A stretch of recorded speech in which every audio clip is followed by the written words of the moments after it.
Hello and welcome everyone to this week's NUFC360 Weekly Podcast. When tonight we are joined by Roberto Rojas, otherwise known as the Miguel Almiron expert, who's going to be telling us a lot about Almiron and how he's improved this season and if there's even more to come, possibly. And we also joined with Matt, our usual guest. How is everyone? How are we doing? Oh, good. Thanks, Joe, mate. Are you? Yep, spot on. How are you, Roberto? Good. Oh, yeah, all good, man. All good. Great to be on. Obviously in a good moment, I would say, talking about a player that I've had the fortune of following and a team that I've had the fortune of following as well. And it's been looking good so far for not just Newcastle and whatnot, but also for Miguel Almiron, the player of the month, I should say, officially. Got to give him the title now. And goal of the month, of course. You know, it doesn't happen where you get both titles on the same month. But no, I'm happy to be here and I'm really excited about this chat. Yeah. I mean, he really is performing so well at the moment. It's like, I'll start this off. Do you think this has been the player, you watched in the MLS? Has he always had this sort of, maybe innate talent? Or do you think this is down to coaching as well? I mean, obviously it's going to be a mixture of both, but was he this talented in the MLS? Yeah, I think, when you look at it in like retrospect, I mean, certainly that's kind of what Newcastle wanted when they got him. They saw someone that was very talented in the way that, is able to be creative, but also able to score goals. Now, of course, being the player that he is, he's obviously more as a winger or attacking midfielder. So, this is not someone that is like a target man, like a number 9, like a Wilson, for example, that is going to expect you 15, 20 goals or whatever like that. But, certainly someone that could be creative and be able to open space up for players to then be able to generate attacks. But yeah, I mean, for me, I think it's the best form that he's been having in his career, basically. I mean, you're playing in a top league, probably the best league in the world, playing for a team that is doing well at the moment, in third place in the Premier League. And yeah, I think when it goes into kind of coaching, I think when you have someone that is very much pragmatic and very much offensive minded, like Eddie Howe, and the way that he's approaching not just Miggy, but a lot of these players who have also improved under his tenure, I think it was only a matter of time until someone like Miggy was able to show the form. Now, of course, I didn't expect him to have this kind of run of form where he's scoring in nearly every game, but I think it's something that I think is a testament to what Eddie Howe has really done to the side and really how they've improved drastically ever since coming from basically like around this time, like a year ago when they were still under Steve Bruce. I mean, it's a dramatic change. And so I think as long as that continues, especially for someone like Miggy, I think that can only help the team moving further and achieve what they want to achieve in terms of objectives under this new regime. Yeah. I mean, I'll just run through some of the stats this season. I've got a list of important stats from FBref, and he's played 15 games. He's actually the third highest player in the Premier League with the third most highest minutes. 15 games, 8 goals, 1 assist. He's already completed 400 passes this season. That's just 2 less than last season in 500 less minutes. So it shows, he's not just improving his shooting. His accuracy, his overall ball retention, his equanimity, his composure in front of goal. His all-round game has improved. Would you also say, physicality aside, is this also a mental thing? Would you describe Miggy as a confidence player?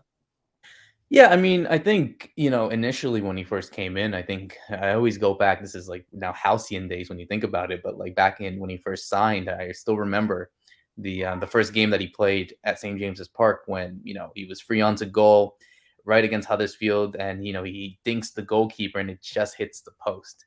And, for someone to do that, like on their home Premier League debut, coming from MLS, coming from a different country and a different landscape, that takes a lot of courage to really do. And so, yeah, I think initially you saw someone that I think had bags of confidence, and you see that in the way that he's played. But of course, I think the pressure was always going to be on him. And just, I think that kind of stagnated a little bit when Steve Bruce came along and the way that they had been playing, I think certainly didn't help, not just Miggy, but a lot of the players. And, he did get some goals initially. Like this wasn't someone that just went like completely without any goals through the last 3 seasons. He scored, albeit not a lot, but he got goals. But I think when they did make that change from Bruce to Eddie Howe, I mean, you kind of did see kind of that change of environment. And sometimes you need that. Sometimes you need that for anyone, really. I think when you come in that kind of a new energy, and I think the ownership kind of helped that in the way.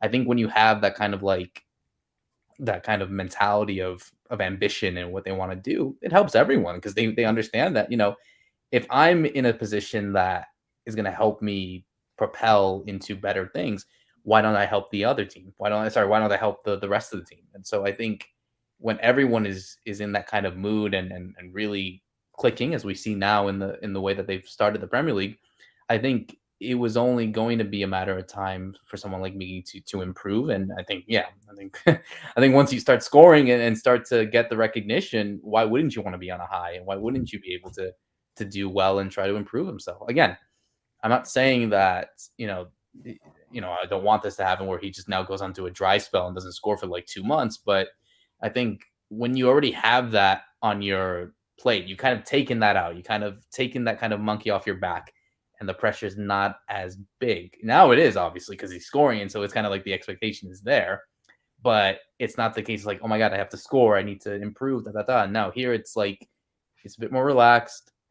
Everyone else is improving, and I think it's those kind of things that kind of help the team move forward and improve in the way that they should. Yeah.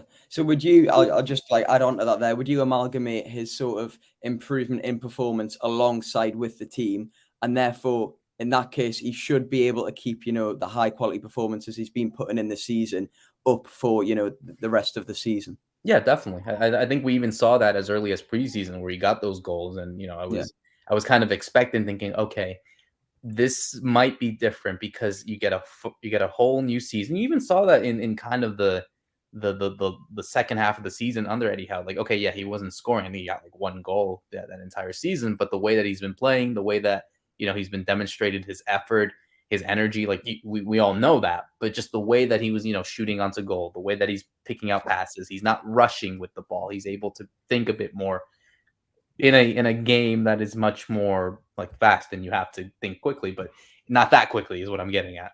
So yeah. I think when you have that into consideration, and I think when you have that kind of high, like I said, I think it only makes it better. And of course, when you don't want to be the one-man show. Like, obviously, if you have players that are going to help you as much as you're helping those players, of course you're going to improve. It happened to Joe Ellington. It happened to many players in the defense. It happened to a lot of these guys. I think when you're in a spot, like for any big team, it could be Man City, it could be Bayern Munich, whatever. Like when you have those players that are playing so well and they help each other out, then it makes things more easy for said player to do things that maybe beforehand they couldn't. And you see that with Miggy. You see the combination that they have with someone like Guimaraes, Bruno. So I think from that on, yes, the expectation is to, of course, continue on that, because now, the way that they've been playing, it's like, okay, we've done this. Why can't we achieve for more? And so I think it's just building off of that and seeing what can be done to achieve the objectives that are needed at the end of the season. Absolutely. I'll let Matt ask a question because I'm sure he's got some prepared as well. So if you'd like to go ahead, Matt. Yeah, Roberto, so you spoke about when Miggy on his debut got through one-on-one and he just clipped the post. Do you think things would be a little bit different if he'd have scored that goal? Because it seemed like since then he didn't have a lot of luck. When after that happened. Yeah, I mean, obviously the change from manager certainly didn't help as well. I mean, when you have someone that gave them their word that they were going to count on you and that he was going to be kind of the main, centerpiece for the project, and then obviously none of us expected him to leave and then have a new ownership and then go through all those kind of seasons where they kind of stagnated. I mean, that it's a bunch of what ifs. Like, we can't change the past, unfortunately, but I think it's a testament as to. He wouldn't be still on this side. And yeah, there were rumors of him possibly leaving. There were strong links of him leaving last summer, but he stayed put. And I think that shows that, okay, yeah, he didn't get the goals and the assists, but he's always been someone that from the inside looking in, like, the managers like him, the staff like him, the kind of the hierarchy, even if it was under Mike Ashley or even now with the Saudis, they've enjoyed him. Like they've always found him as someone that is very much a great character that you see all the time with his smiling and his energy. Like what you see on the pitch is exactly what it's like off the pitch as well. And so, yes, of course, I think it's always good to expect someone to do better and to score goals and help the team win matches, because that's ultimately your goal as a player. Like you're doing that is your job. You're there to help the team improve and achieve whatever objective needs to be achieved. So I think from that part, yes, I think maybe it would have been different. Who knows? But I think when you play now over 100 games in English football, he's been there 3 years. He seems to be someone that is going to probably stay in a Newcastle side that is in a transition. Remember, this is, even though they did spend as much money as they did back in the summer, or even back in January, this is only just, the tip of the iceberg. There's still more that they can do. So I think that also adds a bit more motivation for Miggy, understanding that, yeah, his place is up for competition. It was like that even in the summer, given the kind of like, if they were going to trust him enough and saying like, oh, we need to get like a right winger. There was always rumors about that. But now what he's able to prove, he's like, okay, like everyone else at Newcastle and even the fans are thinking, okay, I think this is the guy that we probably will need to keep on. And obviously now, just the way that he's been playing, yeah, it's only obvious to keep him on the side. But I think it was that kind of motivation to kind of prove people wrong in a way, to say, yeah, I want to stay here. I want to improve and I want to help this team achieve great things, just like all of my other teammates are doing as well. Yeah. I mean, just thinking Newcastle obviously plays third in the Premier League, and fingers crossed, if we do keep that up, it's possible that we could go into European football, whether that be, the Europa League or Champions League. Do you think Miggy can sort of take that step up in class in his stride? Is he ready for European football? What are your thoughts on that? Well, I mean, that's the thing. I mean, are all these players? I think you can ask for a lot of these guys, like, with the certain exceptions, like a Trippier or a Guimaraes, who have played in European football. I think that's always the big question. I think, certainly when you are international for your national team, like, okay, yeah, it's a whole different thing when you're playing against, people in the Premier League in comparison to your national team playing against national teams where all their players are based in Europe, or a majority of them are. But I think, yeah, I mean, I think, when you're doing it in a dominant league that it is the Premier League, and then trying to consistently be able to improve yourself in the way that he did, I don't see why not. And I think it's a good question that I think Eddie Howe would have to answer himself in order to see if this squad is indeed ready for European football. Is it ready to achieve what they want to achieve? Because I think, at the end of the day, I don't know what you guys think, but like, let's say you guys want to achieve great things. And, I'm not going to say, oh, the Premier League is done and dusted, like Arsenal are winning it or like that. But like, you guys from the start of the season, you wanted to go into Europe. That was always the expectation. Now that they've kind of surpassed it at the moment, you're thinking, okay, what more can be achieved? And how can I step my game up to be able to reach those goals? Because I think when you're in that position, you don't want to drop off. Obviously, no one wants to see that. But I think when someone like Miggy and the other teammates are trying to be in that spot, they see that as that kind of motivation. They're saying like, yeah, I want to be a part of this. I want to go to Europe. I want to go to the Champions League or the Europa League. I want to win something domestically. That's something that I think is still maybe a bit more important, because, I think now with this kind of influx of money and kind of ambition, that should be something that they should achieve for. Of course, at a minimum, yes, Europe, I think, has always been the end goal for the moment. Even top 10, like speaking on behalf of Newcastle fans, that's all we were sort of after, just an improvement from last season. If we did get in the Euro or Europa League, that would be amazing. But I think we've just, like, to be in third place, everyone is still in shock. Like, you wake up each morning, you look and you're going, Newcastle are in third, going into the World Cup in a Christmas break. Like, it's exceptional. And I mean, sort of elaborating on that with, do you think, is this Miggy? Are we seeing the final end product, or can he improve even more? Like, has his potential been fully reached? What do you think?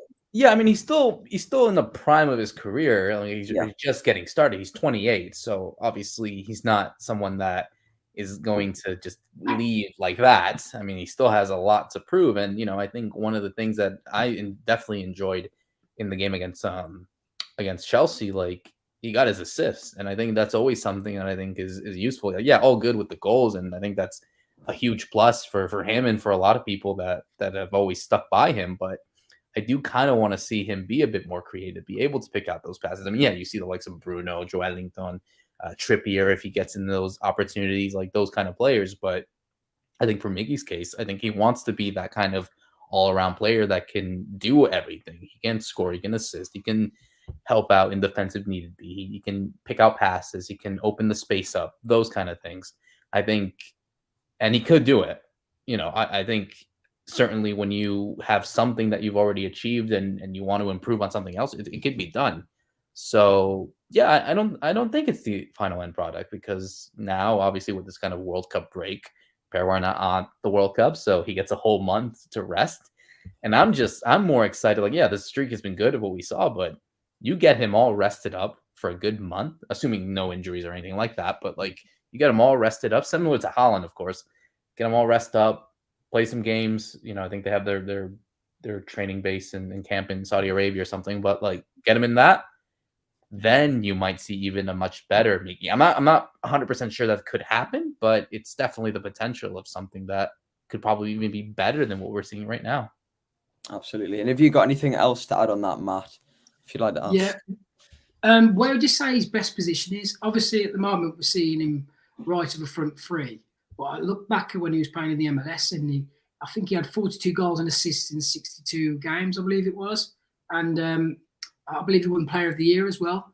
And I think that was more in a central position. So where would you say, his preferred position or his favourite position would be to play?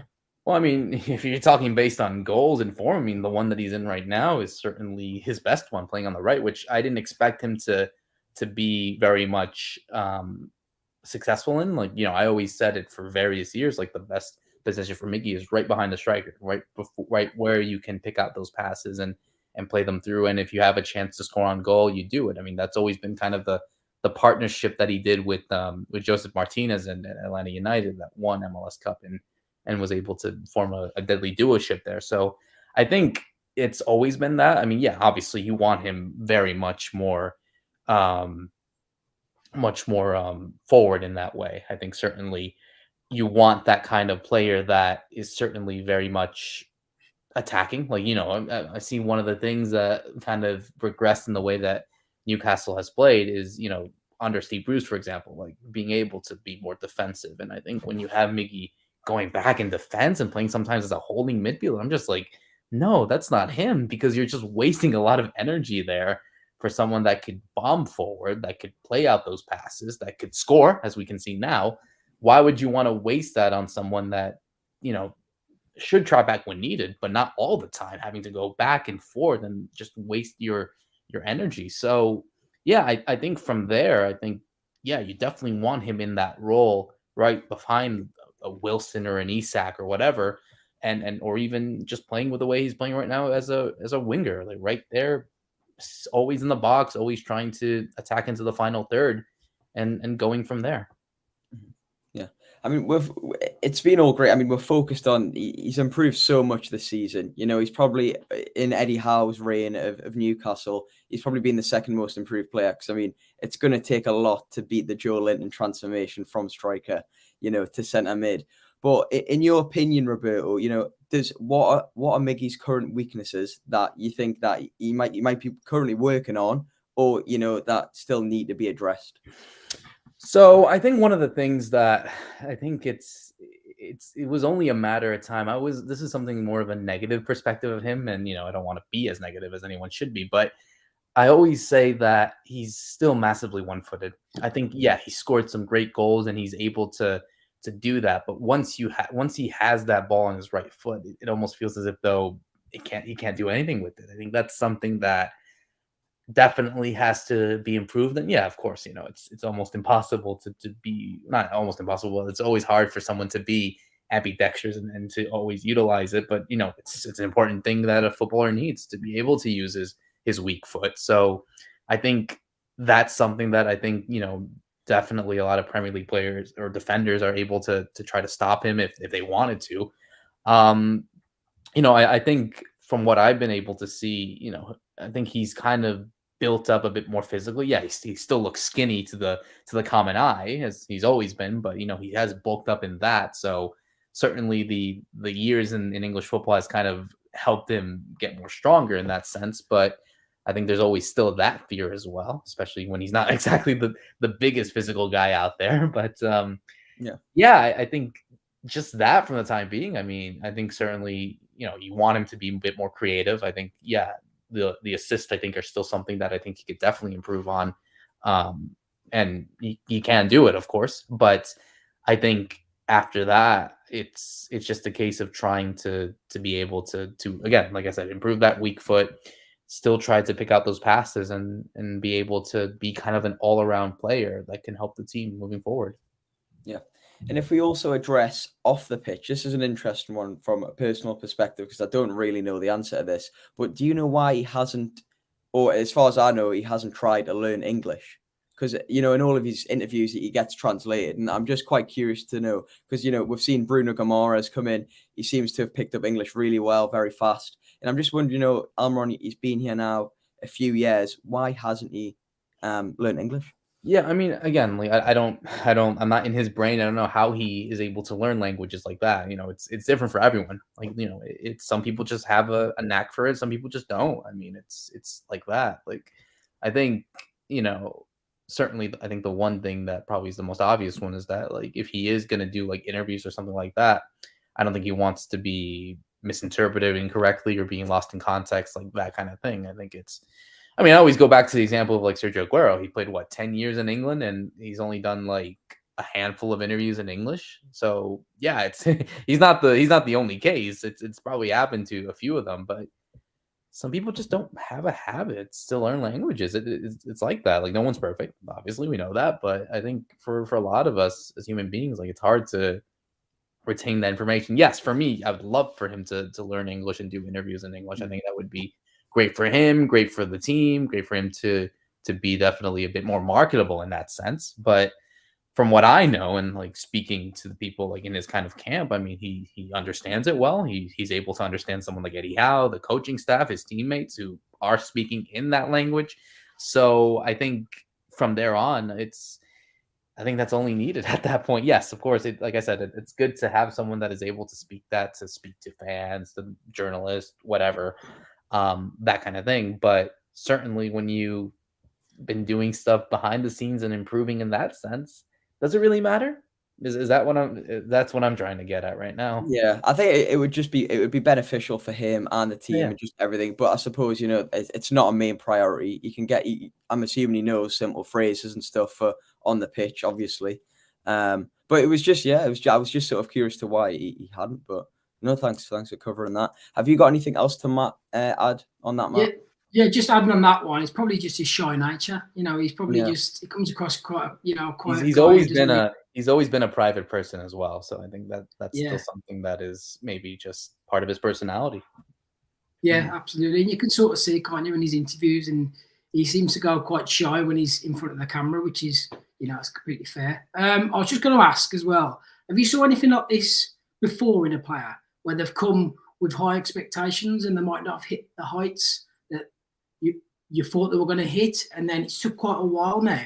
Then all of a sudden, take the blue, he's just come into his own, and he's literally got Player of the Month, Goal of the Month. And have you ever seen anything like that before, where he's taken 3+ years to get to that?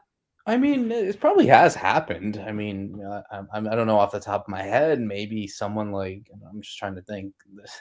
There's a lot of cases out there because, some of them just hit it off well, and some people become. I mean, Joelinton, look at someone like him. I mean, that's your obvious that's your obvious thing as well. Like someone like him, who I think had a lot of expectation, was the most expensive player in Newcastle's history at the time, was expected to get you all the goals. Yes, it's a bit different than Miggy because, he had to change his entire position under Eddie Howe, but he's improved drastically. And then I think something like that. Yeah, of course, he hasn't gotten the accolades or anything like that, but I think it's a similar story. It's a similar case to what Almiron is going through. But no, I think it's just that. Like, honestly, I think it's just being able to be happy about the improvement, like the fact that, for all the criticism that one player gets, I mean, at the end of the day, like, I think they always want to prove them wrong. They always want to do something to help get back to the fans, because they're paying their money to see them do well, and for them to achieve things and score goals or whatever, help win games. But I think that's the kind of like thing that I think Miggy wanted to prove. Yeah, and then Jack Grealish drama aside, but I think certainly that was kind of the motivation as well, just even in the preseason, understanding this kind of new mentality and this new atmosphere happening at Newcastle. It's like he knew that, yeah, I had to take it up a notch and be able to improve drastically as well. Yeah, I will ask straight on that, because elephant in the room, Jack Grealish. Do you think that is directly motivated him? Has he heard that and went, right, let's prove people wrong here? So again, he said it in his interview when he won goal and Player of the Month that no, it didn't. But I'm not so sure, honestly. Like, I'd even pose that question to you guys. I mean, how would you feel if you were getting ridiculed like that from a other professional player? I mean, he's not going to say it publicly, because then he's going to cause like a huge media storm or something like that. And he's always been professional. Miggy's always been someone that, speaking to him, speaking to his camp, they've always said great things about him. So he's always like that. But I think like any human being in the world, yeah, of course you're going to have a bit of motivation. It's almost like it's normal. Like, you kind of want to be like, wait a minute, why is he saying that? Oh, okay, I'll prove him wrong. And it's like, for anyone that wants to achieve good things, like, it's like, oh, I'm better than you in this race. Like, it's, when you were like kids, for example, like, that bully that always wants to taunt you all the time, and then all of a sudden you work out, you play sports, and then you beat him in that way. It's like that. It's normal. It's always been that case, because maybe ego comes in that way, or personality, but that's perfectly normal. Yeah, he's not going to publicly state it because he doesn't want to cause like a huge media storm with him and Grealish, and how social media just plays a role where it just gets constantly attacked. But honestly, if I'm in his shoes, yeah, of course I'd feel a bit pissed off of what he said, and of course I want to be motivated to do better. So, yeah, I mean, he's not going to say it publicly, of course, but I think deep down, yeah, it definitely had a role to play. Yeah, I mean, it's so great because at the time it infuriated so many Newcastle fans, but as the season's developed and how it's played out and how well Almiron's done it, it's just made everything so much sweeter to just keep thinking about that comment and then the way he's been playing. So to be fair, it's all worked out. Jack Grealish, you've done me a favor. So, but anyways, this is an interesting question I'd like your opinion on. In today's current football market, what would you value Almiron? So there was actually a question that we're in a group chat together with other Paraguayans trying to ask about that, and I said it as well. Like, yes, his stock did drop. Let's not go. There's no way against that. It did drop at one point. Of course, with that drop, you still get now that increase. So as much as it's a difficult one, because yes, while you say he's improved drastically in the way that he scored, I still think he's still in that same value that when Newcastle got him, that $20-25 million range. Everyone's talking about other different numbers. Yeah, I mean, that's maybe how the market works, and sometimes that kind of like recency bias can play a role, but I think it's still something that, for me, I think he's still in that route, and that's fine. Again, you don't want to cause too much pressure on him where, you have such a high stock and then, a string of a dry spell of bad games, and then he just drops off again. So I'd say at best 25 million, but in that $20-25 million range, he's earned it. He's earned. I mean, come on, yeah, you got to give credit to when credit's due. And so I'd say right now, if a team was going to buy him, like right there, I'd say, yeah, that's your asking price at the moment. And just this expatiating on, how you've just said he's earned it. Do you think he's also earned a contract extension? Because I mean, I believe he's on a 5-year contract and it ends in 2024. Do you think renewing or going for that is going to be on his mind currently? Oh, absolutely. And I don't think, it's certainly a question that I think his agent and then his camp is thinking of. But I think you want to see how it goes until the end of the season. Again, if I was his agent, even if I was him, I'd play it out. I'd see what happened, because again, you don't know what this Newcastle side can do. if they achieve Europe, of course you want to get more increased wages. Of course you want to do more things. So I think it's all dependent on how Newcastle do this season. Honestly, like if they're in a position where they end up going to Europe, which I think they will. I'll say it right there on the record. They will go to Europe. I don't know where they'll end up, but I think they will go to Europe 100%. But I think where they will end up might change it. Maybe not as drastically, but it might be a fundamental factor from playing in the Champions League to playing in the Europa League or the Conference League. Like that those are 3 different competitions and 3 different expectations, and then kind of where you're at right now. And I think that's not just for him, but also for a lot of these players that maybe are on like contracts that are about to get renewed or expiring or something like that. I think if someone like his agent and him are just trying to see what more he can do. I mean, yeah, if it's a spot where he's kind of already secured his spot on the team and it's going to be a focal point in that right wing or in the attacking line, I think, yeah, by all means you sign it. But I think we have to wait and see what Newcastle are going to do in the winter in January, what kind of thing Eddie Howe wants from him, and I think just going from there. But I think realistically, I think he does do it, but I think it'll happen at the end of the season. Yeah, I agree. To be fair, I think that's when we'll sort of see, contracts starting given out from the air to the players and stuff. Matt, have you got anything else to add on that topic, or just anything else you'd like to ask in general? Yeah, it's a question for both of you, really. We spoke about, I think, on a podcast previously, where how many goals do you think he'll end up on this season? Now, I said he'd finish probably second behind Callum Wilson in double figures. I'm not sure about you too, Roberto. So I think he does hit double figures. I mean, he only needs to score 2 more goals in 25 odd games or whatever it is. So definitely could be done, 100%. I think I said in another pod that I think if he hits 15, I think that would be remarkable. That would be above expectation. He's already surpassing above expectation, but I think now when you're having a new goal in mind, you want to achieve more. I think if he hits 15, that would be probably his best ever season in his career. Like, I think, yeah, there's no ways around it, and especially if he helps his team qualify for Europe. So I'd say, yeah, if he's definitely gonna hit double figures. I think if I have to give you like an exact number, I'd say, yeah, right around 15 goals. I think anything more would be huge, but I think around that 10-15 range would be like great, all good, and credit to a great season for him. Yeah, I mean, I'd probably say similar. I think around like between 14 to maybe even 17 goals. I think that would be amazing if he did get more than 15.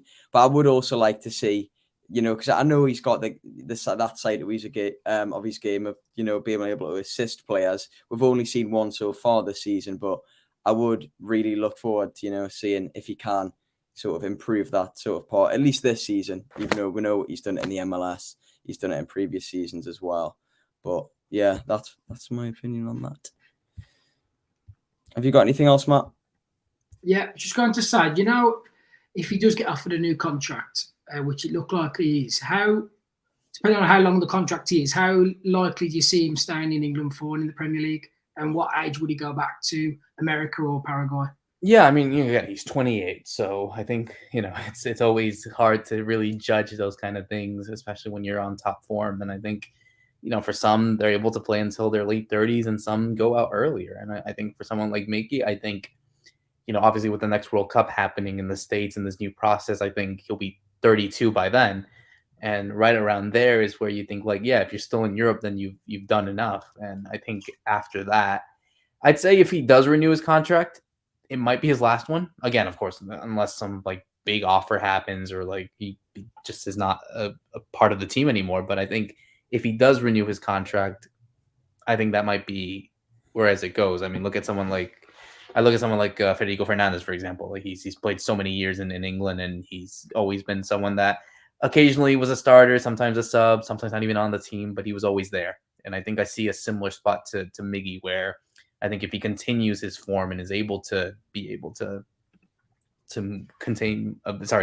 more momentum, where he's helping Newcastle, in a dream world, win silverware in this case, yeah, of course he has every right to stay and want to continue that. But I think in a realistic standpoint, yeah, I'd say probably the next World Cup process, see how they go there, and then from there on, we'll see how Newcastle does in the next 4 years if they've not won any silverware then or something. But I think they will, in my honest opinion, personally. But I think after that, it's a case where like, yeah, I've done what I've done, and now I want to go back to Paraguay or try somewhere else, and yeah, just call it a day there. But that'll come when it'll come. It's always difficult to always figure out how players' careers could end up for anyone, really. Yeah. To be, look at someone like Cristiano Ronaldo. We don't know what's going to happen to him right now. So imagine how hard it is for him when we don't even know what could happen to someone like Miggy. So yeah, I mean, I think he wants to stay in Newcastle. From what I know, he's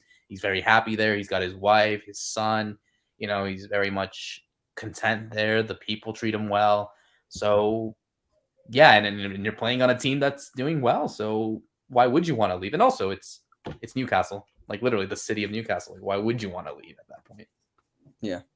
Yeah, I mean, he definitely does seem very comfortable here at the moment. And obviously, like you said, his family is enjoying the place as well. So fingers crossed anyways. I mean, I think we all know he's going to stay at least another 2 seasons, well, until the end of 2024 anyways. So yeah, have you got anything else, Matt, you'd like to ask before I wrap this up? Yeah, just one more. Is there a club in particular which you could see him finishing his career at? Well, I think obviously the dream was always, for any like South American is to go back to their boyhood club, to Cerro Porteño. That's where he started his career. That's also the team that I support in Paraguay as well. So I think that's always been something that, for anyone really that starts their careers off at said club, it's always been kind of a customary thing where, they make that jump very young, stay in Europe or any big team for 10 years or whatever, and then go back and close it there. We see that with someone like Luis Suarez, for example. Like, he left Nacional when he was like 18, 19, had a great career in Europe, and now is just back at Nacional in kind of the twilight of his career. So it probably is something similar to that. And so I think for Miggy, I think it'd be nice to see him, go back to Cerro and go back and kind of achieve for what many people will probably say is probably the best export that the club has had in quite some time. And I think it's kind of that like romanticism that I always enjoy about football. It's like coming back after you've done so much and trying to close out your career playing for the club that made you, in a way. Yeah. Just hope he doesn't end like Ronaldo. No, nothing like that. No, he won't. He wouldn't go on Piers Morgan for starters. he wouldn't do interviews of that extent. Nah, he's better than that. Yeah, so I think we've covered Miggy. We've pretty much covered, off the pitch, the life, his improvements, his negatives. So I'm going to quickly speak about Newcastle. In the most recent performance against Chelsea, obviously a 1-0 win. Almiron again at the heart of the goal when he cut in from the right side of the pitch and managed to accelerate away from Koulibaly, I believe it was, to give Joe Willock a lovely little tee up outside the box. So another great performance from Miggy. Roberto, what were your sort of thoughts, just not necessarily on Miggy, but just generally of that game against Chelsea? Yeah, I mean, again, I think, the team is starting to improve week in and week out, something that I've, kind of expected. Like when I made my predictions earlier in the season, I always thought that this side could achieve more and achieve European qualification. Obviously, they surpassed that at the time.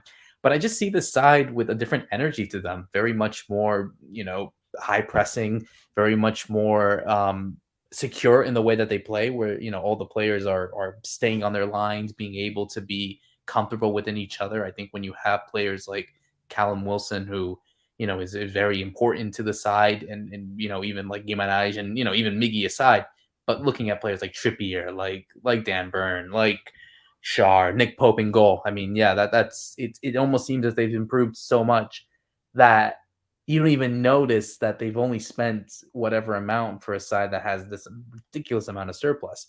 And yeah, I think it's just building off from that. And I think getting a result like Chelsea, who, of course, are going through their own kind of honeymoon process. Like, yeah, they've had Potter for quite some time, but, the way that they've been playing hasn't been very much convincing all the time.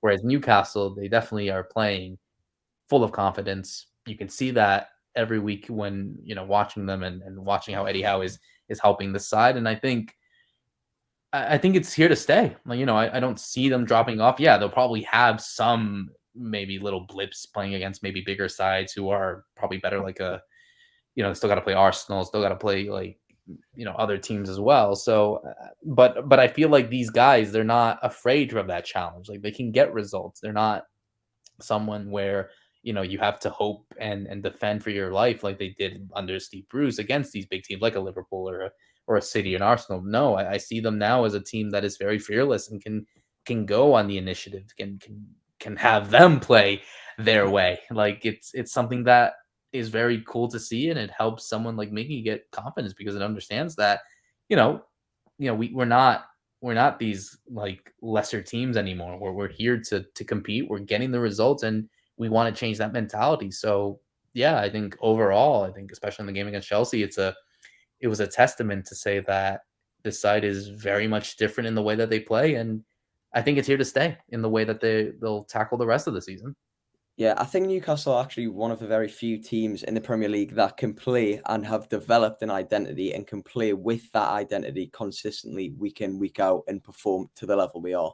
I mean, I really do personally, because I was at the game. I thought we outclassed Chelsea in every area of the pitch. We dominated them in terms of possession, at least up until the last 20 minutes. I think it was around 55% possession. They had maybe one half chance all game. I remember Nick Pope making a good save, but I thought overall it was similar to the Arsenal performance at the end of last season. It was just so really refreshing to see us, who were previously a lower mid-table side, dominate, a top 6 club in that manner. I mean, Matt, what was your thoughts on the Chelsea game? Yeah, I'll just go into each game now at home feeling very confident. If you look at the team sheet, when I saw the team sheet against Chelsea, I just felt like we had a better squad, and we've got big characters. So if like Callum Wilson was out through illness and you come on in the latter part of the game, Chris Wood stepped up. Yes, he's not a like-for-like replacement, but he still did a job, and we've still got enough characters in the squad to go out and win the game. We're unbeatable at home at the minute.